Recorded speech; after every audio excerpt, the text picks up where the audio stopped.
Pinag-iingat ngayon ng Department of Agriculture Region 2 ang mga magsasaka sa pagbili ng binhi ng mais matapos na lumabas sa pamilihan ang ilang mga pekeng produkto nito matapos na madiskubre ng isang magsasaka mula sa Tumawini, Isabela na ang nabiling binhi ng mais ay isa umanong peke. Sinabi ni Dr. Roberto Busanya, Technical Director for Operation and Extension ng DA Region 2, ay naisangguni na sa lokal ng pamahalaan ng Tumawini ang sa kanilang tanggapan ang nasabing insidente. Hawak na rin ng mga kapulisan ang nasa 4 na katao na sangkot sa iligal na pagbebenta ng pekeng binhi ng mais at nakasuhan ang mga ito sa paglabag sa batas kaugnay ng mga produktong pang-agrikultura na peke nga na ibinebenta. Una rito, bumili ang isang magsasaka sa isang pwesto o retailer ng binhi sa merkado ng corn seed na ang tatak ay decalb na 9 na kilo sa halagang 5,500 lamang ang presyo nito.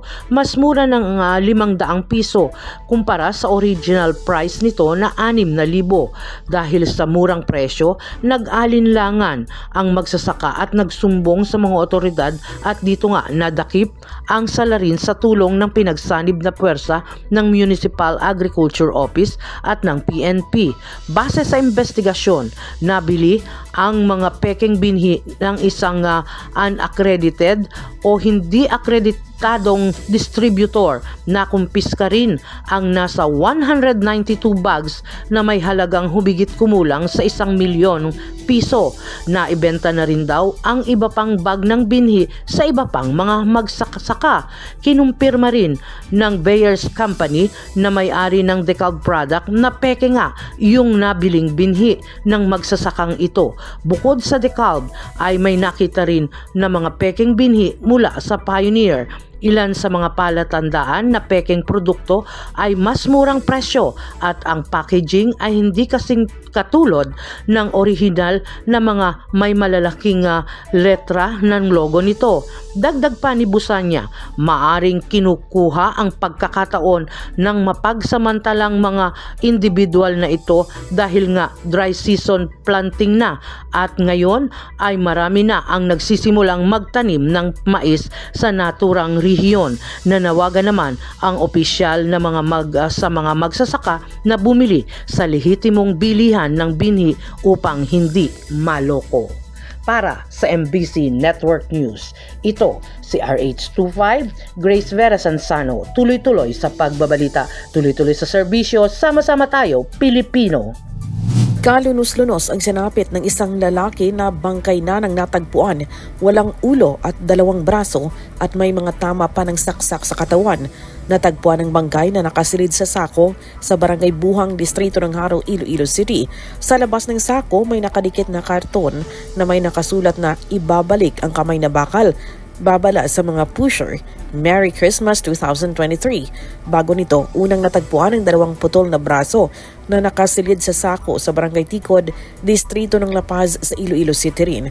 Ayon kay Iloilo City Police Office spokesperson, Police Major Shelamy Sanglines, posibleng konektado ang mga putol na braso at bangkay, ngunit premature pa niya na mag-conclude na may kaugnayan sa illegal drugs ang motibo kahit na may na-recover na sachet ng suspected shabu sa loob ng underwear ng bangkay.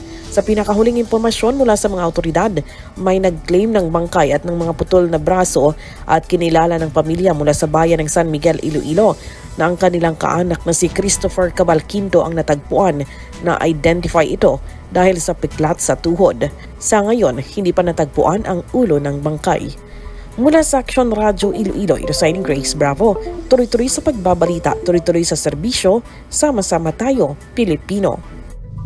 Nasa state of decomposition ang matagpuan sa karagatan ng Masbate nitong Nobyembre 4 ang lalaking napaulat na tumalon sa pampaserong barkong MV Don Eduardo mula Masbate City papunta sana sa Piodiran sa Albay.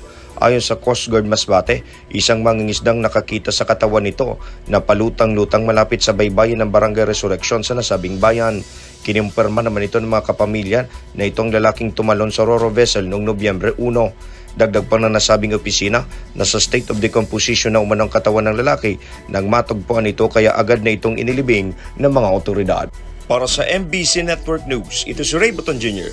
tuloy-tuloy sa pagbabalita, tuloy-tuloy sa serbisyo, sama-sama tayo, Pilipino. Balita mula sa Mindanao, 600 karton na naglalaman ng smuggled cigarettes sa may estimated market value na 1.5 million pesos ang nadiskubre at kinumpiska ng Naval Forces Eastern Mindanao na karga sa isang fishing boat na MV Princess Sarah habang nasalaot ito ng Philippine-Indonesian border, southwest portion ng Balut Island, Sarangani, Davao Occidental. Ang fishing vessel ay na-intercept ng BRP Artemio Ricarte PS-37 habang nagsasagawa ng territorial defense operations sa Philippine-Indonesian border. Nabatid mula sa Eastern Mindanao Command Information Office, hindi nagre-respond sa anumang radio communication ang nasabing sea vessel dahilan na hinarang na ito at naglunsad ng visit board search and seizure. Tumambad ang nasa mahigit sa 600 master cases ng sigarilyo at walang maipakitang anumang papeles sa mga crew dahilan na hinila na ito ng naval boat patungo sa headquarters ng Naval Forces Eastern Mindanao. At inaresto ang 9 na crew kasama ang isang minor. Inihahanda na ng PNP ang mga kasong isasampa laban sa 8 crew. Mula sa Kanonahan sa Pilipinas, DZRH, ako si RH19, June Di Makutak, tuloy-tuloy sa pagbabalita, tuloy-tuloy na serbisyo, sama-sama tayo Pilipino.